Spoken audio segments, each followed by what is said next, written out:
핵심 18번 공진입니다. 공진. 자, 이 공진의 의미가 뭐냐면 일단 전압과 전류의 위상을 같게 만드는 그런 작업을 우리가 공진이라고 그래요. 전압과 전류의 위상이 똑같다. 자, 그러면 회로에 뭐만 남는 겁니까? 저항만 남는 거죠. 자, 저항은 전압과 전류의 위상을 바꿀 수가 없어요.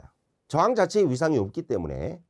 그러나 만약에 L과 C가 나타난다 그러면 전압과 전류의 위상차가 나타나게 되는 거죠. L에서는 90도, C에서도 90도. L에서는 지상전류 90도 늦은 전류, C에서는 진상전류 90도 빠른 전류가 나타납니다. 그래서 이제 공진을 시키겠다는 얘기는요. RLC 회로가 있을 때 R만의 회로로 만들겠다 이런 의미이기 때문에 L과 C를 서로 상쇄시켜서 없애주는 작업이 필요한 거죠. 그렇기 때문에 우리가 보통 RL 직렬 회로에서는 공진이 없어요. RC 직렬 회로에서도 공진이 없습니다. 반드시 공진 회로가 되려면 RLC가 다 나와야 돼요. 그러면 자, 우리가 이제 직렬 공진부터 보겠습니다. 직렬 공진. 자, 임피던스를 먼저 구해 보겠습니다. 임피던스를 이렇게 구했죠. 자, 그런데 이걸 계산했더니 뭐가 된 거예요? R이 된 거예요, R이. 자, 복소수가 큽니까? 실수가 큽니까? 자, 실수와 허수를 합쳐놓은 게 이게 복소수예요. 그죠? 자, 여러분들 복소수가 커요? 실수가 커요? 실수가 커요? 복소수가 커요? 복소수가 훨씬 크죠? 네. 그래서 원래는 임피던스나 어드미턴스는 복소수의 형태였단 말입니다. 실수하고 허수를 다 갖고 있기 때문에 복소수의 형태였단 말이죠. 근데 이게 허수부가 없어졌어요.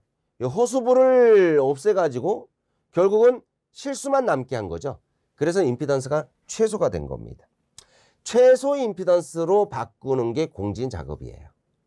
자, 병렬 공진도 마찬가지입니다. 어드미턴스를 구하면 실수와 허수로 이렇게 나오는데 이게 나중에 뭐가 돼요? R분의 1만 남는 그 저항만의 회로가 남는 거죠. 허수부가 없어져 버리니까. 그래서 어드미턴스도 최소가 된다는 걸 알아야 됩니다. 자, 공진 작업에 대해서 여러분들이 먼저 공진을 표현하는 방법, 전압과 전류의 위상을 갖게 한다. 회로를 저항만의 회로로 만들겠다. 임피던스를 최소화하겠다. 어드미턴스를 최소화하겠다. 이런 것들이 전부 다 공진의 의미입니다. 다만 직렬에서는 최소 임피던스, 병렬에서는 최소 어드미턴스가 된다는 거. 그렇기 때문에 직렬 공진에서는 나중에 뭐가 돼요? 최대 전류가 흐르게 되고 병렬 공진에서는 나중에 전류가 최소 전류가 흐르게 된다는 그 이유가 바로 여기 있는 거예요. 왜? 전류는 임피던스하고 반비례, 전류는 어드미턴스하고는 비례 관계니까 임피던스가 최소면 전류는 최대, 어드미턴스가 최소면 전류가 최소가 된다 이런 얘기죠. 자, 그러면 이제 공진 조건으로 넘어가서 이 공진 조건은 보세요. 허수부를 없애기 위해서는 XL과 XC를 같게 만들어야 됩니다. 병렬 공진에서도 마찬가지가 됩니다. 그래서 이 공진 조건은 직병렬이 같은 조건이다라는 걸 기억하셔야 돼요. 공진 조건은 직렬과 병렬을 같이 본다. 물론 반공진 회로에서는 달라요. 우리가 R과 L을 직렬로 만들어 놓고 C를 병렬로 이렇게 직렬과 병렬이 같이 이루어지는 이런 반공진 회로에서는 안 됩니다. 이 공식을 쓰시면 안 돼요. 그러나 RLC가 직렬이거나 RLC가 병렬만으로 구성된 경우는 공진 조건은 같게 적용합니다. XL과 XC를 같게 한다. 오메가 1과 오메가 C분의 1을 같게 한다. 오메가 제곱 LC가 1이 되는 조건을 만족하게 한다. 이 세 가지는 다 같은 식이죠. XL을 오메가 1로, XC를 오메가 C분의 1로 만들고 오메가 C를 저항으로 넘기면 이 세 번째 공식이 만들어지는 거. 자, 모두 기억하고 계셔야 돼요. 자, 오른쪽에 있는 항을 왼쪽으로 넘기면 XL-XC가 0이 되고 오메가 1-오메가 C분의 1이 0이 되고 오메가 제곱 LC-1이 0이 된다는 거. 뭐 왼쪽과 오른쪽 회로가 똑같은 의미를 담고 있으니까. 자, 이 중에서 여러분들이 제일 많이 적용하고 있는 공식이 3번 공식이에요. 3번 항의 첫 번째. 자, 이 공식은 여러분들이 계산에도 많이 적용하기 때문에 꼭 기억하고 계셔야 되는 그런 내용입니다. 자, 요 식으로부터 우리는 뭘 구할 수 있습니까? 공진 주파수도 유도가 된다는 걸 알고 계셔야 돼요. 자, 오메가 제곱만 남기면 LC분의 1이 되고요. 오메가만 남기면 루트 LC분의 1이 되고요. 오메가는 2파이 F로 전개가 되기 때문에 이때 F 남기면 2파이가 넘어가겠죠. 그래서 주파수 F가 공진 주파수가 되는데 이때 공진 주파수 공식이 2파이 루트 LC분의 1이 되는 겁니다. 직렬과 병렬 공통으로 사용되고 있는 공식이다라는 걸 알아두셔야 되겠습니다. 자, 다음 공진전류. 자, 우리가 앞에서 임피던스가 최소, 어드미턴스가 최소, 직렬, 병렬에서 각각 알아봤기 때문에 바로 직렬 접속에서 공진되면 최대 전류, 병렬 접속에서 공진되면 최소 전류가 된다. 직렬일 때 최대 전류, 병렬일 때 최소 전류가 공진 전류가 된다는 거. 자, 마지막으로 우리가 이제 첨예도입니다. 첨예도라고도 하고 선택도라고도 하죠. 이 첨예도는요, 우리가 자, 공진 주파수의 그 폭이, 공진 주파수의 폭이 어느 정도의 범위 내에서 공진이 일어나느냐, 요걸 얘기하는 거예요. 그래서 실제로는 리액턴스가 이렇게 두 개로 만들어질 때 이때 리액턴스가 서로 같은 지점에서 공진이 나타나거든요. 이때 나타나는 주파수가 공진 주파수인데 이 공진 주파수를 기준으로 해서 좌우 이 주파수의 폭, 네, 이 폭이 어느 정도냐에 따라서 이 첨예도가 달라집니다. 또 그 폭에 대해서 주파수, 공진 주파수의 선택도도 달라질 수가 있다라는 얘기인데요. 자, 이 내용까지 여러분들이 복잡하게 하시면 내용 좀 어려워질 수 있으니까 이제 첨예도, 선택도 두 가지로 직렬 공진과 병렬 공진에서 다음과 같이 정리한다. 이 정도 내용으로만 정리를 하시면 좋을 것 같아요. 일단 첨예도나 선택도는 공진 특성에서 나타나는 값이고 기호는 Q라고 씁니다. 자, 직렬 공진에서 Q 공식을 유도를 하게 되면 직렬에서 Q 공식. 자, 우리가 직렬에서는 전류가 일정하니까 전류를 가지고 비교하시면 안 돼요. 전압 가지고 하는 겁니다. 자, L에 걸린 전압과 C에 걸린 전압, 그걸 우리가 뭐하고 비교하느냐? 전체 전압과 비교하는 거예요. 자, 전체 전압에 대한 L에 걸린 전압, 전체 전압에 대한 C에 걸린 전압. 그런데 만약에 공진이 되어버리면 전체 전압이 저항에 걸리기 때문에 결과적으로 이 V 값은 저항에 걸린 전압이라고 봐도 상관은 없는 겁니다. 따라서 우리가 이 공식을 R분의 XL과 R분의 XC라는 값으로도 바꿀 수가 있고 이 두 가지를 정리를 해주면 R분의 1 루트 C분의 L이라는 공식으로도 만들어집니다. 그래서 우리가 이 직렬 공진에서는요. 자, 전압과 전압을 이용해서 첨예도 공식을 만들고 저항과 리액턴스를 이용해서 첨예도 공식을 만들 수 있고 RLS를 이용해서 첨예도 공식을 만들 수 있다라는 이 세 가지 내용을 모두 정리를 하고 계셔야 돼요.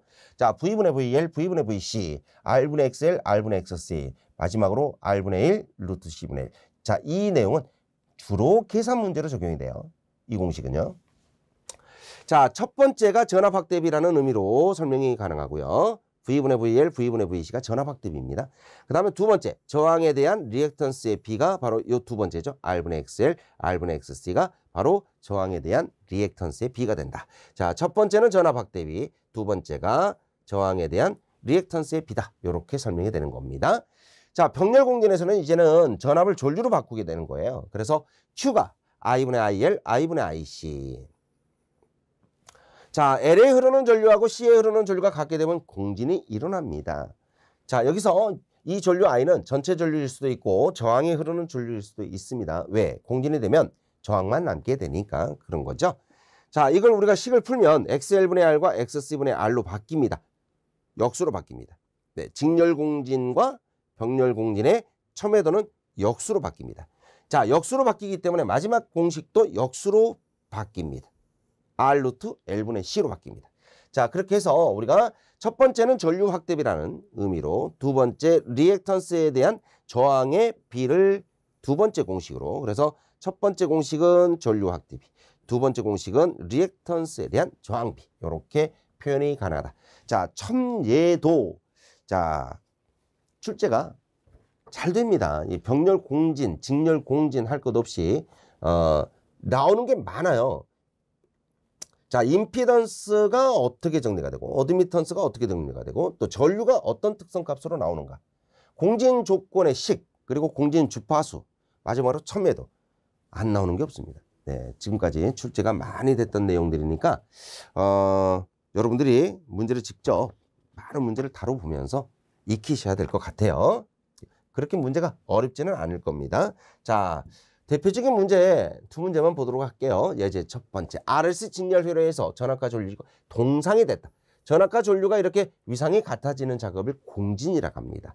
자, 동상이 되기 위해서는 다시 말해서 공진을 시키기 위해서는 어떤 식을 만족해야 되죠? 오메가 제곱 LC가 1이 되어야 한다라는 식이죠. 요 식. 자, 암기를 하시면 맞출 수 있는 내용이에요. 두 번째. RLC 직렬 회로에서 전원 전압을 V라고 하고 L과 C에 걸리는 전압을 VL, VC라고 하면 선택도, 첨예도라고도 하죠. 선택도. 자, 지금 여기서 직렬이라는 말이 주어졌기 때문에 자, 식은 어떻게 적을 수 있어요? 전압 확대비 V분의 VL, V분의 VC. 그 다음에 저항에 대한 리액턴스 비 R분의 XL, R분의 XC. 다 가능하죠? 마지막으로 R분의 1, 루트 C분의 L. 다 가능해요. 자, 여기서 지금 식이 어떤 식이 정답이 될 수 있을까? 바로 3번이 정답이 될 수 있겠네요. V분의 VL, V분의 VC, R분의 XL, R분의 XC 이런 것들이 전부 다 첨예도 공식이니까 마지막으로 R분의 1, 루트 C분의 L도 직렬 첨예도 또는 선택도 공식에 해당한다. 이렇게 정리해 주시길 바랍니다. 자, 공진에 대한 내용 굉장히 좀 많은 내용이니까 여러분들 시간 투자하셔서 꼭 학습해 주시기 바랍니다.